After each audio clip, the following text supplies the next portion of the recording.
né? Uma sociedade que não respeita os idosos, as crianças. A gente se joga na situação. É como se acontecesse com a gente. E aí o que a gente faz? Atira logo a pedra, né?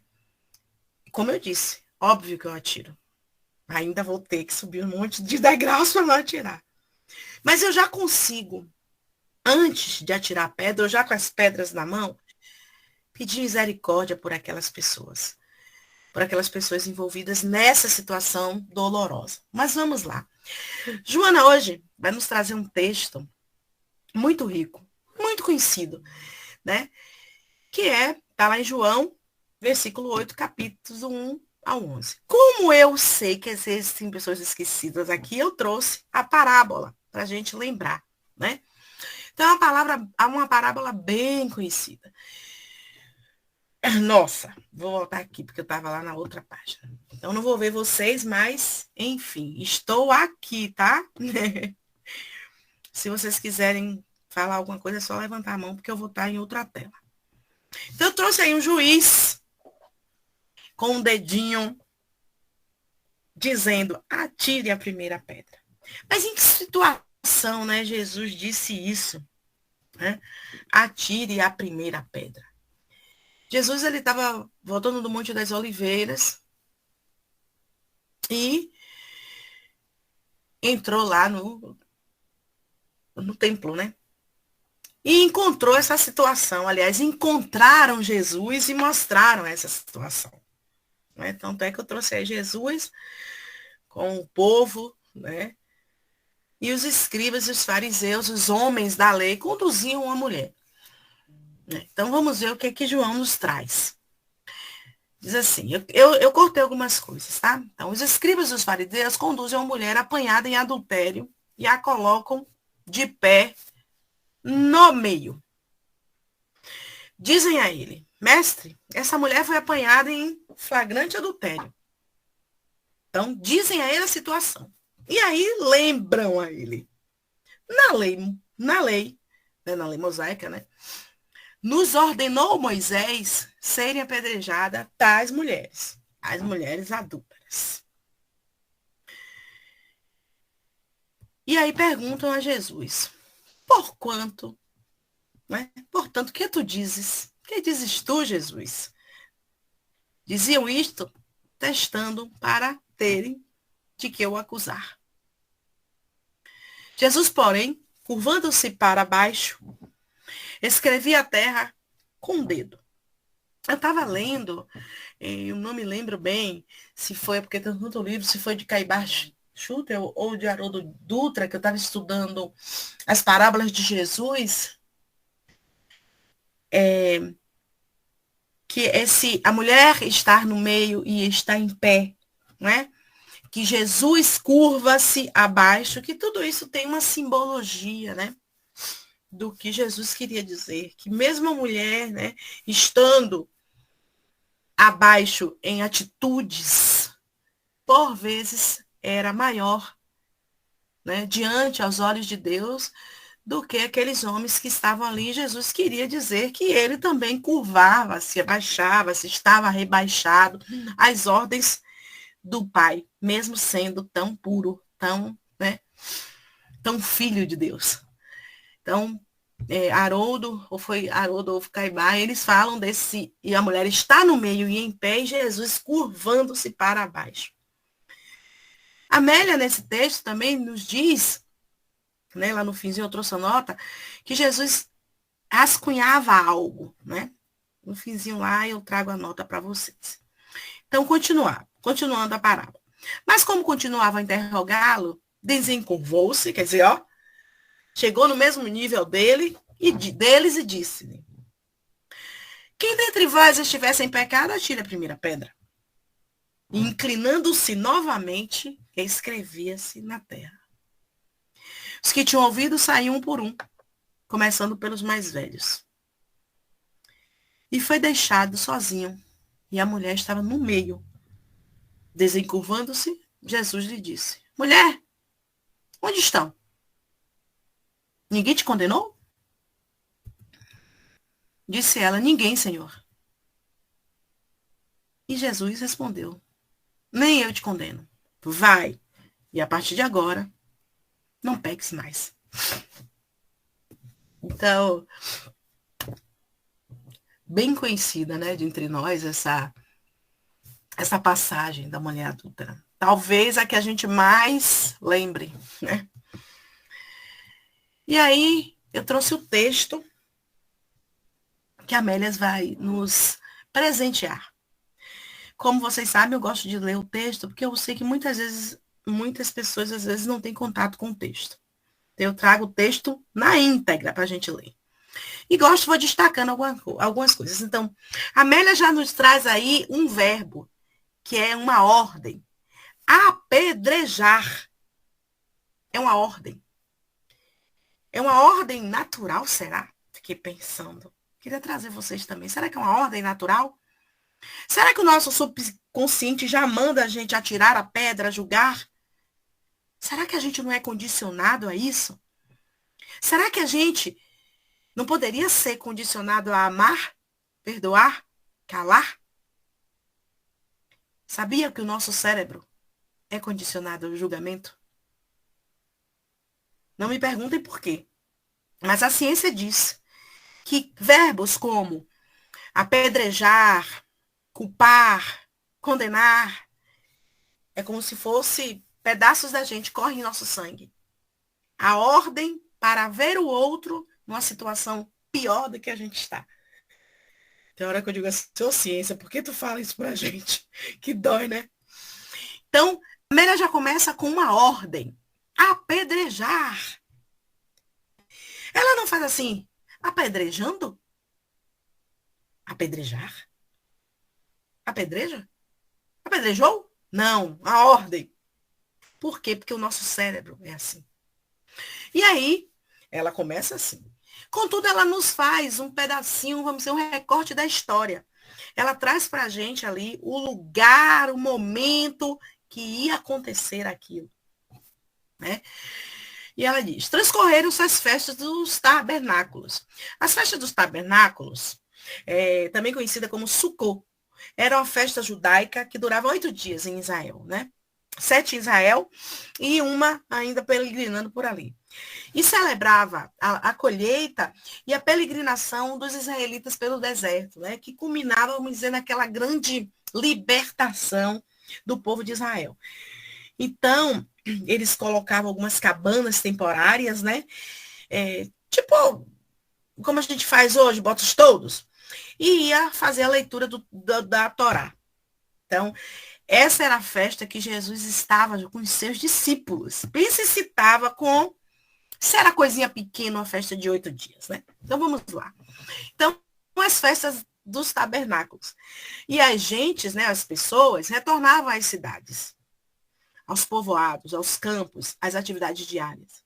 Aqueles dias foram dias de júbilo e exaltação, nos quais a alma de Israel se rejuvenescera, tomada do entusiasmo festivo que interrompera em Jerusalém naquela ocasião. As comemorações evocativas dos dias passados no deserto, sob tendas, após a saída do Egito, significava a vitória do povo sobre o estigma do cativeiro e das rudes provações. Então, não era uma festinha, gente. Era uma festança, né? Era uma festa com muito júbilo. Então, era esse clima ali que estava Jesus, a mulher adúltera, os escribas, né? Era nesse clima. Aquela fora uma ceifa dadivosa. Os peregrinos vinham de toda parte confundir os seres nos sorrisos generalizados e a capital se transformava na casa de todos. Por que será que a Amélia diz assim, a capital se transformava-se na casa de todos, né? Porque em alguns momentos era a casa de poucos, das pessoas que tinham poder. Né? Então era um lugar que estava todo mundo, né, numa festa em que todos eram filhos dessa terra que comemorava, né, essa grande festa jubilosa. Naqueles dias de outubro já se conhecia a estranha e poderosa voz do cantor diferente, delimitando as novas fronteiras do reino de Deus. Quem era esse cantor diferente? Óbvio que a gente já sabe quem é. As multidões esfaidas esfaimadas ouviam aquela palavra e se entusiasmavam, acompanhando o singular peregrino. Então, esse cantor diferente trazia um ar diferente. Esse singular peregrino era realmente o Filho de Deus, né? Que vinha falar do reino de Deus. E aí, Amélia, assim, de forma bem simbólica, bem linda, como eu disse a vocês que ela era poética, diz assim, ó, a fome de pão se misturava à necessidade da paz.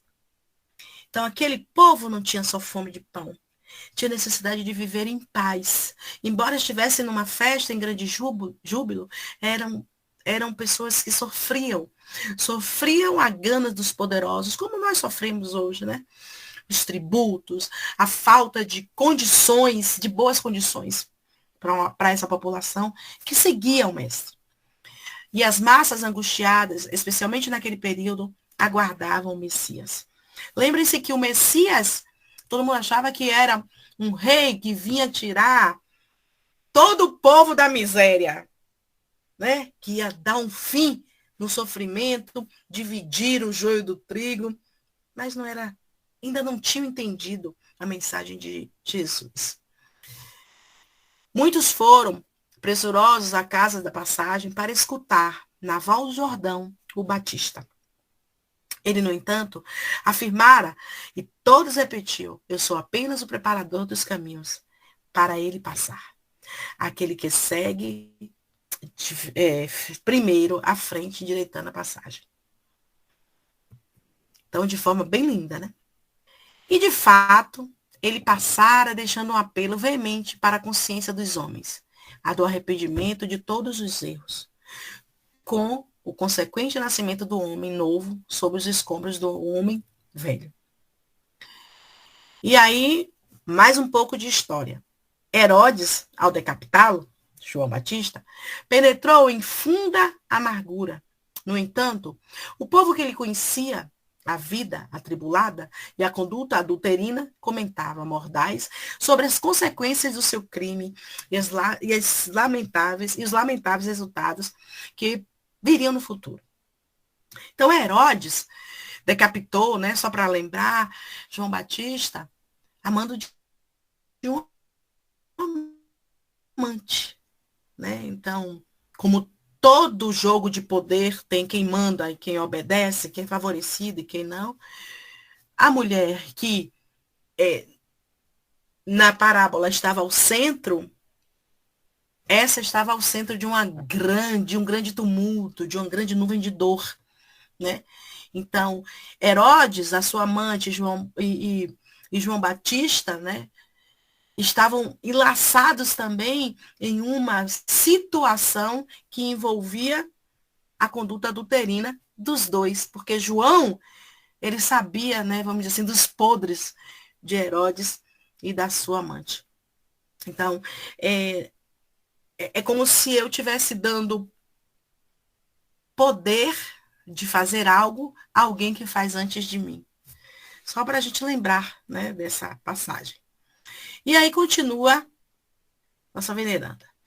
A voz, porém, se fizera mais forte, surpreendentemente, após a morte de João. Paralíticos e cegos, leprosos e meretrizes, pescadores e a grande plebe os ouviam. Então, João veio preparando o caminho, mas quando Jesus começou a andar entre eles, fazendo grandes feitos, ouvindo, trazendo as palavras da verdade, olhando as pessoas com amor, como filhos, como irmãos, né? Então foi aí que a voz ecoou, né? Homens representativos dentre os doutores e os levitas as escutavam e com quanto se ressentiam das suas duras verdades que ele enunciava. Não conseguiam condições para silenciá-lo, reconhecendo-lhe a autêntica. Então, esse homem que agora fala, né, que já vinha sendo falado, preparado o caminho para o João, agora ele balança, abusa, perturba os homens mais representativos daquela sociedade, os doutores da lei, né, que, além deles ficarem com inveja, eles ficavam com raiva porque não conseguiam silenciar mais Jesus. E aí continua ela. Expectativas felizes pareciam dominar todo Israel. E sonhos de liberdade longamente acalentados voltavam a interessar as paixões dos sôfregos corações humanos. Então, aquela comunidade já sofrida tinha sim filete de esperança, né? Expectativas de um mundo vindouro mais feliz, né? Opa, vamos ver se eu pulei algum. Aqui. Preconizava um reino e ensinava onde repousavam as suas primeiras balizas, já fincadas no solo dos espíritos. Todavia, quando se fintava os olhos transparentes daquele que projetava a voz da esperança, se identificavam neles a melancolia e a poesia latente que esparziam em farta messe. Ele viera a Jerusalém, aí é o contexto que a gente já sabe lá, né? Ele viera a Jerusalém para participar das festas, conhecer o povo mais intimamente, nas explosões coletivas, nas exaltações generalizadas. Muitos o viram e o escutaram, antes, provocando que as notícias da sua presença comunicassem intensas emoções no povo e nos encarregados da lei e da religião. Onde surgia, todos o buscavam. Então, os homens da lei já estavam fartos deste homem de Nazaré, que mexia com tudo e todos onde passava. E aí, nesse contexto, né, que Jesus está aí, nessa festança, que as pessoas clamam por ouvir Jesus, narra João essa passagem bíblica, né, que eu falei em João 8, né, que os escribas trouxeram essa mulher, e eles queriam porque queriam que ela fosse apedrejada. Então, a Amélia ela traz a gente assim uma nota. A interrogação que se demorava no ar sem resposta. Quando Jesus é perguntado, e tu o que dizes? Que ele começa a desenhar o dedo, garatujas no chão. Todo mundo estava com a interrogação no ar. O que ele vai dizer? Claro que ele não vai contra a lei de Moisés. E Jesus não foi, né? Porque a Amélia vem nos firmar.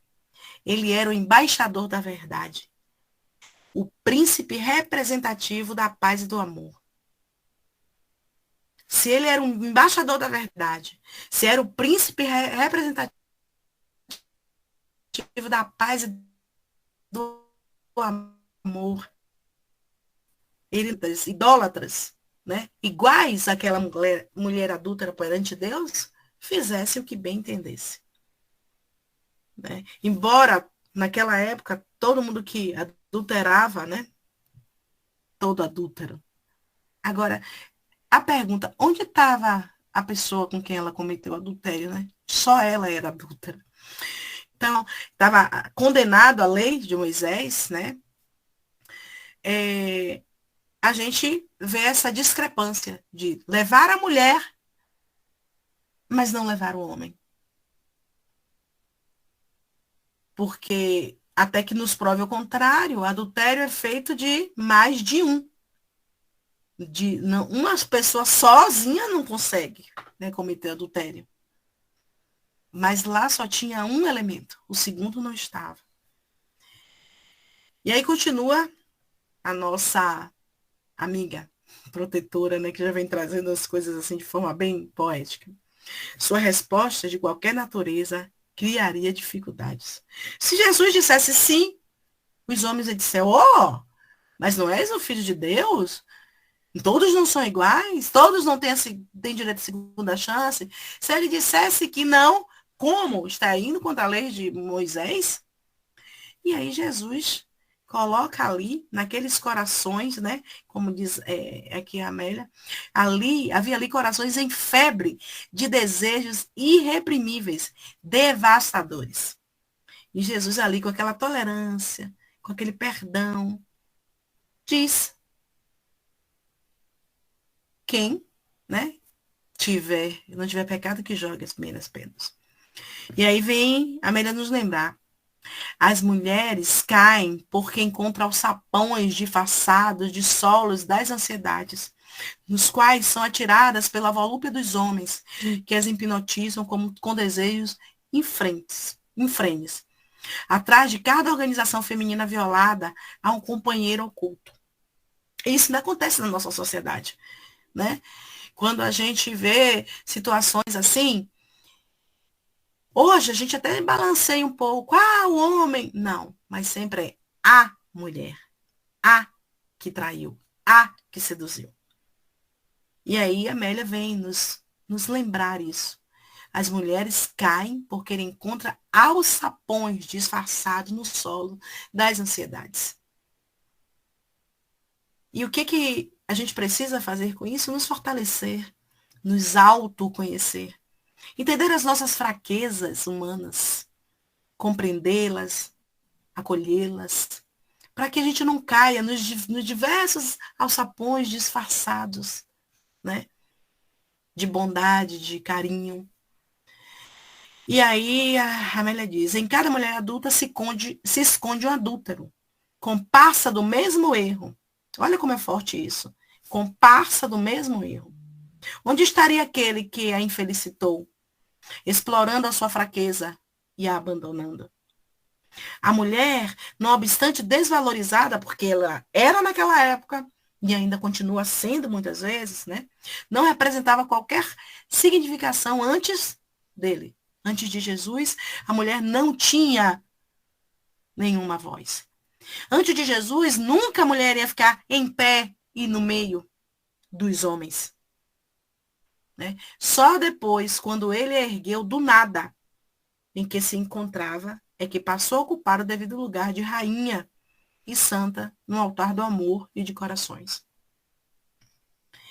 Então a gente está perto aí, né, já pegando aí um gancho, do Dia das Mães. Embora uma data extremamente capitalista, mas vamos deixar essa parte de lado e pensar no poder da mulher mãe. Ela que traz, ela que continua trazendo as almas à terra. A ciência avança de várias formas, né? Faz bebê de proveito in vitro, mas precisa do útero feminino. Se agora os homens começassem a encarnar com útero, né? Reencarnar com útero, tudo bem, mas enquanto não mudar essa fisiologia, precisam das mulheres. E mesmo assim, a gente sabendo que a mulher vai perpetuando a obra de Deus, a gente ainda está em pleno século XXI, atirando pedras e, vamos dizer assim, escondendo os comparsas de seus erros. E Jesus dá a voz a esta mulher. Né? Dá a voz quando diz, aquele que dentre vós tiver sem erro, atire a primeira pedra. Isso é dar a voz. E aí a Amélia diz, a frase lhe fluiu dos lábios lentamente, com segurança, com nitidez, com serenidade. E ele continuou serenamente escrevendo no chão. E aí todo mundo saiu, como a gente sabe a história. Todo mundo e só ficou Jesus. Ah, Elvira, mas ela errou também. A gente não diz isso, né? Mas Jesus não estava satisfeito com o erro dela, nem feliz. O que felicitava Jesus era uma filha de Deus em sua frente, com oportunidade de regenerar-se, com oportunidade de ser amada, respeitada. O erro era a outra história. Primeiro, não pode vir o erro. Tem que vir Elvira, tem que vir Adalberto, tem que vir Dirce, é porque eu não vejo todo mundo.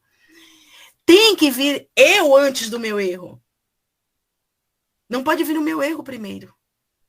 Agora sim, quando vem Elvira, quando Elvira estuda, quando Elvira é amada, quando Elvira é respeitada, aí Elvira vai tomando consciência de quem é, vai se qualificando enquanto ser humano, moral e moralmente falando, né? E aí o erro ele vai deixando de existir. Ou presume-se que é assim. Mas o erro não pode vir antes da pessoa. E é isso que Jesus estava ali. E aí ela continua. A exuberância da luz solar incide sobre os personagens da cena que marcaria história na história. Em silêncio, os circunstantes se afastaram, um a um, ficando só eles dois. E aí ela diz, é fácil esmagar e exigir quando não se olha interiormente as paisagens do espírito. Adúlteras, porque adúlteras, que se mansinam. O silêncio dominou o local. Olha lá, o silêncio. E ele se levantou outra vez. Então ele estava mostrando para as pessoas o tempo inteiro que ela estava no meio, que levanta-se e cai. Que quem está no centro, muitas vezes, não é quem deveria estar de pé. E muitas vezes, quem deveria estar de pé no centro de tudo, está curvando-se humildemente, como ele fazia. Jesus nos ensina muito nessa parábola.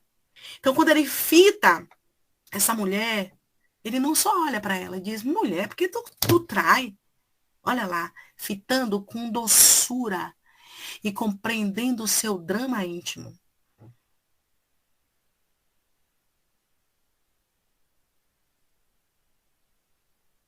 Revisando aqueles dias passados. Mulher, onde estão aqueles? Ninguém te condenou, também não vou te condenar. A autoridade do rabi penetra o espírito da mulher infeliz e repudiada e harmoniza o país da sua alma em guerra. Harmoniza o país da sua alma em guerra. Ela podia ter botado o estado, a cidade. Ela botou o país, uma coisa bem grande. Porque a alma dela não estava com conflito, estava em guerra. Né? Pensemos aí. Eu, uma traidora, sendo descoberta pelo meu filho, pelo meu marido, pelos meus amigos. Pensem como é que estaria as minhas entranhas, as nossas. Mas mesmo assim, a autoridade de Jesus entrou e a confortou. Entrou na sua alma. Né? Foi além de só acalmar a sua voz, os batimentos cardíacos, a circulação sanguínea. Não, mexeu nela totalmente. E aí ela fala, quanto flagelo interior experimenta todo aquele que se entrega ao erro. Não é? Quando nós erramos conosco, com outros, como a gente sofre. É uma guerra. Todo o evangelho se assenta nessa base da compaixão e da misericórdia. Se a gente pegar o evangelho segundo o Espiritismo, em toda a sua trajetória, Jesus nunca diz com ferro fere. Você não foi ferido com ferro? Não, perdoa e segue. 7 vezes, mestre, 70 vezes 7. Vai perdoando, vai tendo compaixão e misericórdia.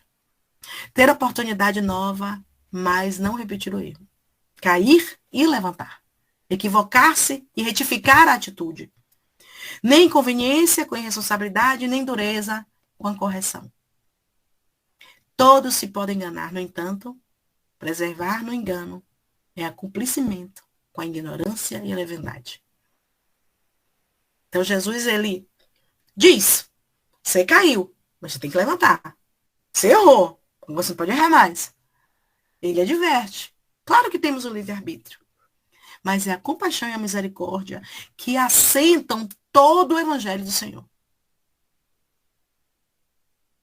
Então, não tornes a pecar. A gente não é exemplo de erro. A gente vai pecar de novo, vai errar de novo. E aí Joana nos diz, desculpa, e Amélia nos diz, apedrejar a própria consciência, lapidando, aprimorando o espírito para alcançar maior expressão de paz e ventura.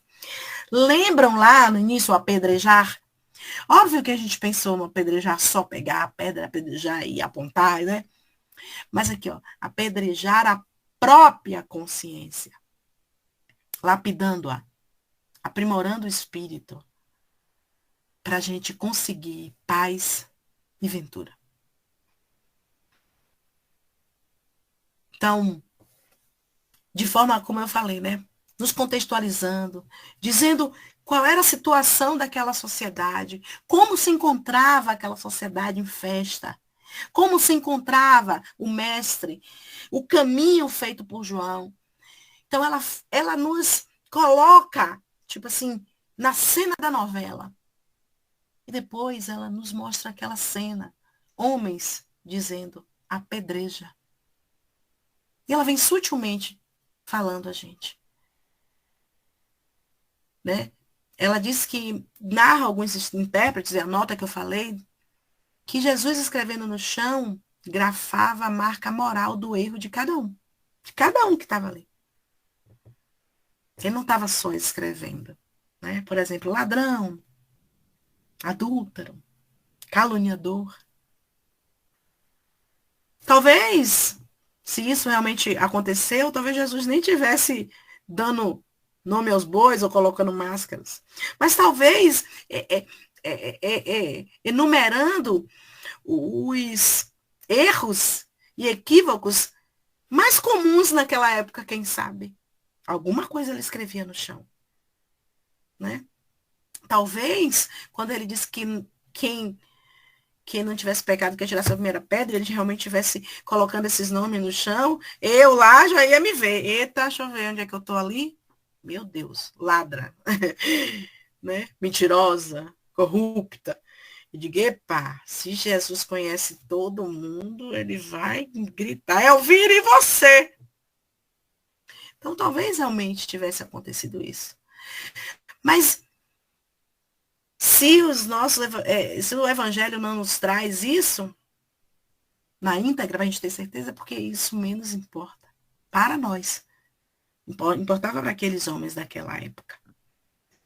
Então, por que eu perguntei quem hoje atirou uma primeira pedra? Eu já tirei. Eu estava vendo uma reportagem de dois homens, dois jovens, que o menino estava andando vindo da escola, eles deram um mata-leão a um menino de 17 anos e tomaram o celular. Eu fiz, infelizes.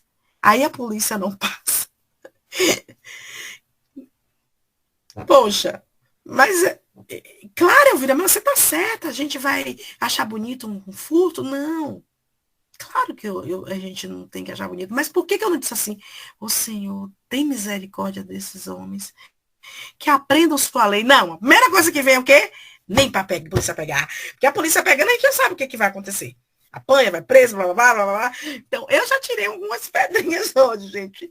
E essa foi só uma, tá? Nem vou falar as outras para vocês não dizer assim, mas Elvira, você não está falando disso, estou falando disso porque eu preciso, mais do que talvez vocês. Então, essa é uma passagem, essa é uma imagem, né, dessa passagem, de um dos filmes. Essa mulher no chão, aos pés deste homem, deste que olhou para ela. E eu pergunto a vocês, adulterar é crime? Na nossa Constituição, sim.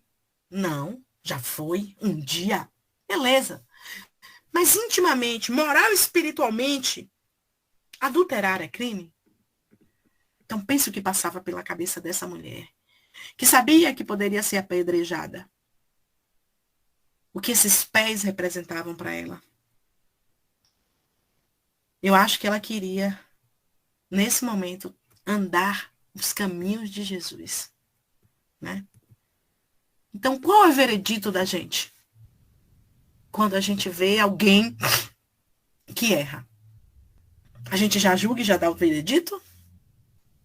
A gente julga conforme as leis do nosso país, as leis da nossa consciência, as nossas próprias leis, as nossas, aquelas que a gente faz, misturando tudo ao nosso bel prazer. Só para a gente pensar, né? E aí eu trouxe alguns comentários de Kardec. Aquele que tiver sem pecado, atire a primeira pedra. Essa máxima faz a indulgência um dever, pois não há quem nela não necessite para si mesmo. Temos que ser indulgentes com os erros das pessoas. Em momento algum, Jesus, Kardec, os espíritos, em toda a sua doutrina, disse que a gente não enxergasse o erro, mas a gente fosse indulgente para com quem comete o erro. Porque eles, assim como nós, precisamos da indulgência. Antes de reprovar uma falta de alguém, consideremos se a mesma reprovação não nos pode ser aplicada. A censura da conduta alheia pode ter dois motivos. Quero que vocês não esqueçam disso, porque eu fiquei com isso na cabeça desde que eu fiz escrevi isso. A censura da conduta alheia pode ter dois motivos: reprimir o mal e desacreditar a pessoa cujos atos criticamos. E isso está ligado àquilo que está dentro da gente, que é a nossa maledicência, a nossa maldade. Quando eu aponto, eu quero reprimir o mal, eu quero ajudar aquela pessoa, eu quero ser indulgente, ou eu quero mexer com a imagem, com a dignidade daquele filho de Deus, daquele irmão que erra tanto quanto eu. A única autoridade legítima, nos lembra Kardec, aos olhos de Deus, é a que se apoia no bom exemplo. Trouxe assim bem resumido para a gente não ter dúvida. Quando eu aponto, qual é o meu objetivo? Ajudar? Ajudar ou ajudar? Então, em Mateus, né, trouxe aí para a gente ir finalizando. Assim como toda essa máxima de Amélia fala a mesma coisa, eu vim falar novamente, trazendo outros tantos. Então, no Evangelho de Mateus, no capítulo 7, versículo 1 e 2, diz: Não julguei a fim de não sejam julgados, porquanto sereis julgados conforme houveres julgados os outros. Empregar-se-á convosco a mesma medida de que tenhais servido para com os outros. Isso me dá um medo, gente. E com vocês, dá ou não?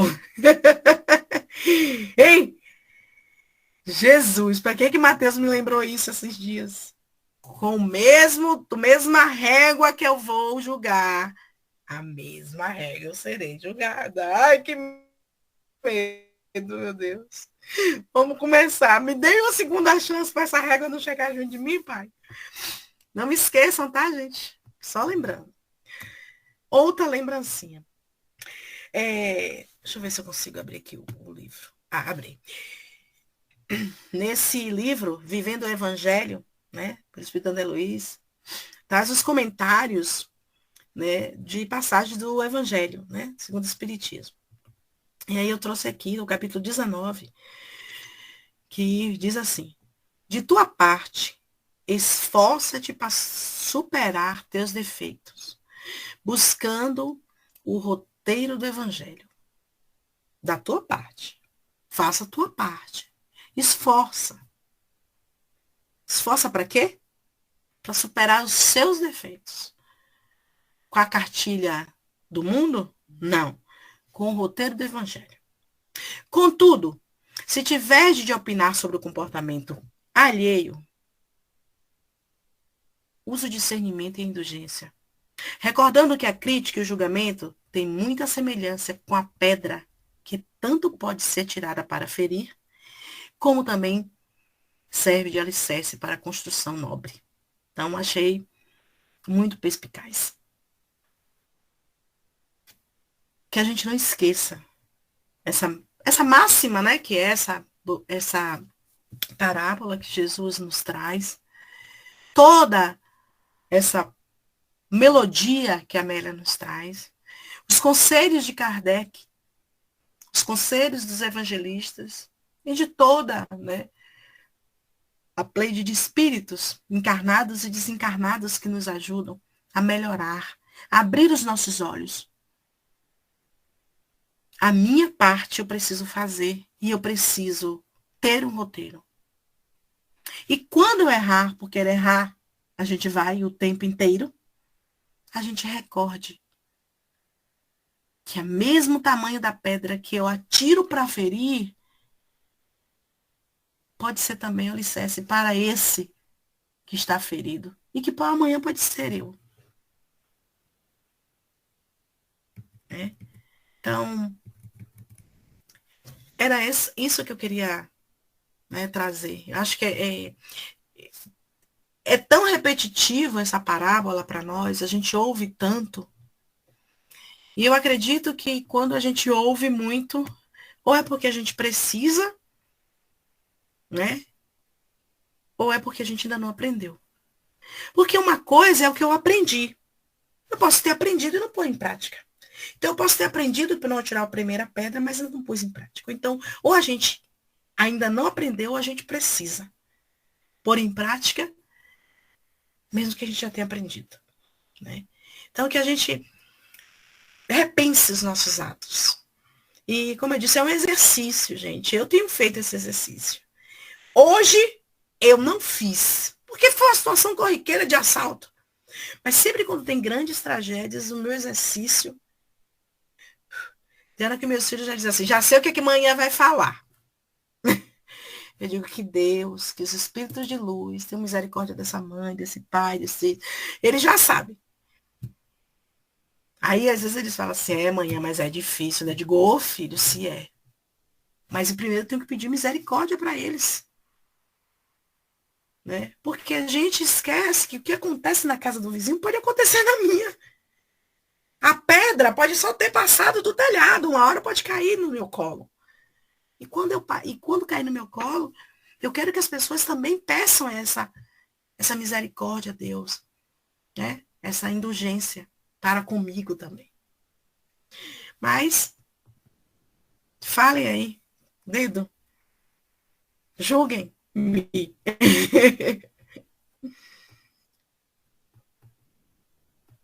Deixei com vocês.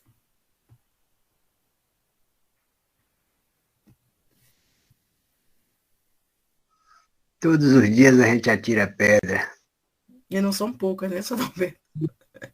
Começa com mais pesada, hoje a gente já tem a felicidade de jogar uma menor. Mas ainda jogamos. E não tem como a gente frear, mas hoje já somos melhores do que antigamente. A nossa consciência já está mais limpa, como se diz, e pouco a pouco a gente vai melhorando. E essa melhora se dá exatamente quando a gente começa a perceber que o que dói na gente, dói no outro também. Então, se a gente não quer receber essas pedradas, é preciso que a gente também não jogue nos outros. E aí vamos diminuindo até terminar. E aí vem várias e várias reencarnações para a gente ter essa consciência. Muita paz. É isso mesmo, senhor Alberto. É uma. Vamos dizer assim. A gente sabe que Jesus é um modelo e guia, né? É a questão que eu acho que. Uma vez um amigo meu estava dizendo que a questão que mais se lê é a questão 625 do Livro dos Espíritos, que Jesus é o guia e modelo. Mas a gente lê e não consegue chegar próximo dele, né? Tanto é que nessas situações a gente cai no julgamento, na hipocrisia, né? Na, no espelho reverso. Aquilo que tinha que ser Jesus como meu espelho moral, né? Começa a ser uma coisa que está longe de mim. Ah, eu não sou Jesus, eu não vou conseguir. Eu não sou Jesus, então eu coloco logo longe de mim, porque é mais fácil eu julgar, né? Eu apontar, por aí mesmo. Vale, disse. Então, boa noite, gente. Então, Elvira, eu estava te ouvindo e você sabe que você falou um pensamento que eu tenho sempre? Por que é que quando a mulher adúltera foi lá julgada, por que é que não estava o adúltero também? É que nem você falou, o adultério não se comete sozinho. Então, eu vejo que desde aqueles tempos até hoje, né, as mulheres são assim, elas são tem uma diferença, né, entre o sexo masculino e o feminino. Por exemplo, outra coisa que eu não entendo é porque só existe papa. Por que não pode existir uma mama? Eu estou sempre me perguntando isso, né? E muitas vezes eu vejo com tristeza, sabe, vendo certas coisas, principalmente assim, norte, nordeste, né? As mulheres que são agredidas com palavras e fisicamente, e muitas vezes elas, na cabeça dela, elas acham que merece aquilo. Eu fico pensando, né? Como pode se uma pessoa ser, uma mulher ser agredida e ela falar, não, fulano fez porque me ama e eu mereci, né? Então eu vejo que existe ainda esse julgamento, né, entre homens e mulheres. A gente sabe que existe, a gente sabe que a mesma profissão, o homem sempre ganha mais do que a mulher, né? E eu fico pensando, por que essa diferença, né, assim? Mas que vem daqueles tempos lá também. Porque se a mulher era adúltera, tinham os adúlteros também, e talvez eles tivessem famílias também, fossem, né, homens casados. Então eu fico. Hoje você falou que eu sempre pensei, esse texto que é bem falado no nosso meio, né? Aí eu ficava pensando, tá, a mulher é adúltera, ali tinha um monte, né? E o homem, não é? Não é o mesmo peso, a mesma medida? Ah, e é isso. E é isso, gente. Eu sou muito assim, quero saber as coisas, por que que aconteceu, como que é, por que que a luz acende, essas coisas assim. Mas é isso, gente. Então, amiga, você traz aí coisas boas para a gente pensar. Então, vamos começar pelo começo, né? Se nós não mudarmos a sociedade, se a gente não mudou a sociedade do século X e a gente caminhou para o século XX, as pessoas vão pensar igual a sociedade do século X. Se a gente caminhou para o século XX e continua ensinando aos nossos filhos que mulher tem que ser calada, que lugar de mulher é na cozinha, tomando conta dos filhos, e o homem pode, a mulher não pode, que o homem pode ter 10 mulheres, e se a mulher tiver um homem, ela é adúltera e ele não, ele é o garanhão.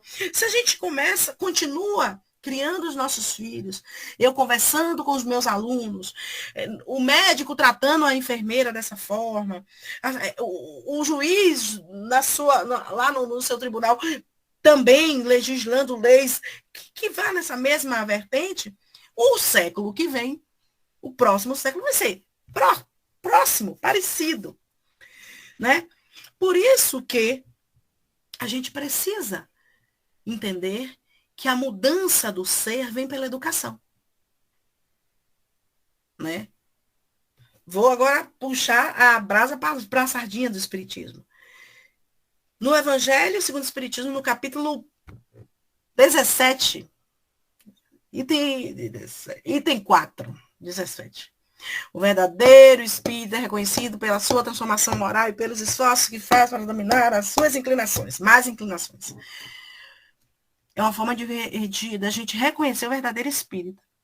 E como é que eu reconheço o verdadeiro pai? E o verdadeiro professor? E o verdadeiro médico? Eu só vou mudar uma questão de análise. Reconheço o verdadeiro médico pela sua transformação moral e pelos seus esforços de domar aquilo que você tem de ruim. Isso vale para o médico, para o professor.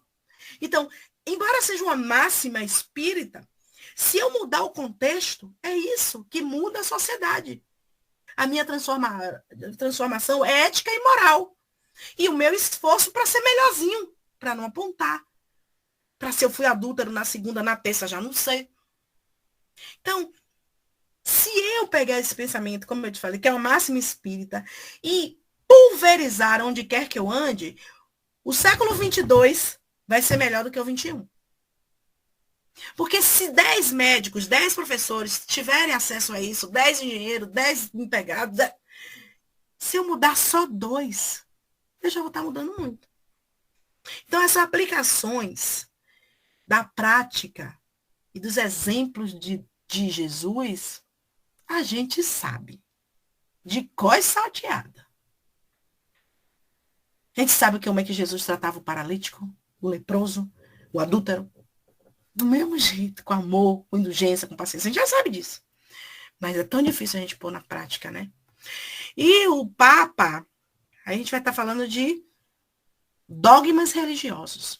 Dogma é aqueles preceitos que uma instituição religiosa tem leis e não mudam. Não vão mudar, não. Deixa só papa mesmo, amiga, porque se tiver uma papa e uma mama, a gente ainda vai ter mais trabalho. Deixa lá. Que venham novos papas com novas ideias. Seja ele encarnado no corpo masculino ou no corpo feminino. Né? Que venha mudar, como esse veio e outros tantos que antecederam, dogmas arcaicos e mosaicos, vamos dizer assim. Alguém levantou a mão? Foi só um comentário rápido. E até lembrando, né, que essas regras foram criadas pelos homens, né? Não é uma regra que veio de Jesus, mas foram criadas pelo homem aqui na Terra, né? Sim, sim. Jesus, como ele disse, ele não veio destruir a lei, ele veio dar, né? Dar, vamos dizer, fazer a lei ser realmente efetivada.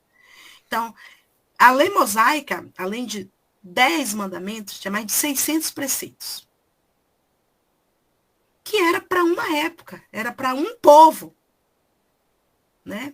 Eu vou até lá dentro da literatura. Camões já dizia assim, mudam-se os tempos e mudam-se as vontades. Se eu perguntar aqui a vocês uma profissão que não existe mais, vocês vão me dizer várias. Por quê? Porque mudam-se os tempos, mudou-se as vontades. Seu Adalberto não quer mais engraxar o sapato. Primeiro que ele não quer mais aquele sapato duro, ele já quer um tênis, uma coisinha que não dói a coluna, amortecedor. Mudam-se as vontades humanas. E além das vontades, mudam-se as nossas necessidades. Então, Henrique, as leis feitas por homens são feitas para o seu tempo. É muito difícil ter uma lei atemporal que vá servir toda a humanidade e não vai mudar nenhuma linha, e nem tirar nem pôr. As únicas leis que são atemporais são as leis de Deus, as leis naturais. Amor é amor aqui, amor no Japão, é amor no século XX, amor no século XXI. A gente que deturpou amor. Mas o amor, como Jesus pregava, né? Amar o outro como a si mesmo, esse amor ele é imutável. Essa lei não dá para mudar. Eu posso até parafrasear ela, deixar ela mais bonita, mas ela vai continuar com a mesma essência. Esse amor ágape, que ele tanto pregava, o amar o outro como um filho, um irmão. Né? Mais alguém?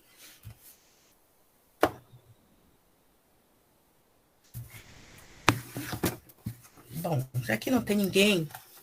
Eu fiz esse breve comentário justamente porque, por essa questão que eu coloquei aqui até no chat, que foi respondendo a pergunta de Didi sobre a questão do Papa ser sempre do sexo masculino, né? Uhum. Você foi dessa regra que a igreja que impõe, que foi os homens que criaram essa regra. Os homens que criaram, né? Dentro da igreja, assim como em várias outras denominações, né? É o homem que recebe o sacramento, que dá o sacramento nas religiões protestantes, né? É o homem que tem o poder da cura. São dogmas, né? São regras criadas dentro daquela instituição. Bom, no livro, para a gente fechar aqui, o meu tá bem velhinho, gente. Eu nem gosto de mostrar esse livro, tá tão feinho, de tanto eu riscar. No livro Fonte Viva, a lição 135. Ela é pequenininha, dá para eu ler, que dá tempo ainda. Então, Emmanuel, né? Através de Chico Xavier. Acho que tá todo mundo que aqui é espírita, já sabe, né? Quem é Chico Xavier. E Emmanuel era um dos mentores espirituais de Chico. Ele diz assim: desculpa sempre. Né? E aí remete a gente lá aos 70 vezes 7, perdoar sempre, né? Se perdoaste aos homens as suas ofensas também, vosso Pai Celestial vos perdoará. Né? Jesus, na sua infinita sabedoria, nos traz isso. E Mateus, né, nos lembra no capítulo 6. E aí Emmanuel diz: por mais graves que te pareçam as faltas do próximo, não te detenhas na reprovação. Condenar é cristalizar as trevas, opondo barreiras ao serviço da luz. Procura nas vítimas da maldade algum bem. Olha só, procura nas vítimas da maldade algum bem com que ele possa só erguê-las. Assim como na vida opera o milagre do reverdecimento das árvores aparentemente mortas. Antes de tudo, lembra quão difícil é julgar as decisões de criaturas em experiências que divergem da nossa. Como refletir, aprimorando-nos a consciência alheia? E como sentir a realidade usando um coração que não nos pertence? Se o mundo hoje grita, alarmado, em derredor de seus passos, faz silêncio e espera. A observação justa é impraticável quando a neblina nos cerca. Amanhã, quando o equilíbrio for restaurado, conseguirás suficiente clareza para que a sombra não te altere o entendimento. Além disso, nos problemas da crítica, não se suponhas isento dela, em razão da nociva complacência para contigo mesma. Não percebe quantas vezes te mostra menos simpáticos aos semelhantes. Se há quem nos ame as qualidades louváveis, há quem nos destaque as cicatrizes e os defeitos. Se há quem nos ajude, exaltando-nos o porvir luminoso, há quem nos perturbe, constrangendo-nos a revisão do passado obscuro. Usa, pois, a bondade e desculpa incessantemente. Ensina-nos a boa nova, que o amor cobre uma multidão de pecados. Quem perdoa, esquecendo o mal e avivando o bem, recebe o Pai Celestial na simpatia e na cooperação do próximo, o alvará da libertação de si mesmo, habilitando-se a sublimes renovações. Então, quem perdoa, esquecendo o que foi feito de errado, não só esquecendo, mas avivando o bem. Então, nós temos uma dupla responsabilidade. Além de não julgar, avivar o que aquele ser humano tem de bom. Né? Então, que a gente possa fazer isso. É fácil? Não. Elvira, não dá para eu perdoar todo mundo, não dá para eu ajudar todo mundo, não dá para eu não julgar todo mundo. Comece devagarzinho. Primeiro, por si próprio. Não se julgue. Você fez o que podia naquela situação, errou, por às vezes, por falta de conhecimento. É não errar de novo. Então, eu acho que o nosso laboratóriozinho, que eu tanto estudo, né? Meus livros quase todos, é um compromisso de amor. Divaldo, nesse livro aqui, é compromissos de amor. Eu trabalho na área da família. Então, começo pela minha família. Todas as vezes que vem o julgamento, gente, eu digo, eu faço mesmo assim, com a minha família, não. Mas não é porque não pode julgar a minha família. É o exercício. E muitas vezes eu falo para mim mesma, comece pelo menor. O menor sou eu. O grãozinho. Ainda é difícil. E depois, por aquilo que está mais próximo de mim. Então, que Jesus nos abençoe e que a gente atire pedras no lago para ver a ressonância das ondas. Atire flores em vida para as pessoas. Porque depois de morto, de nada vale. Que a gente atire amor para aqueles que nos amam e para aqueles que não nos amam também. Que a gente esqueça das pedras. Que atiremos coisas que a gente vai querer receber de volta quando chegar na mão dos outros. Deus abençoe. Gratidão pela paciência.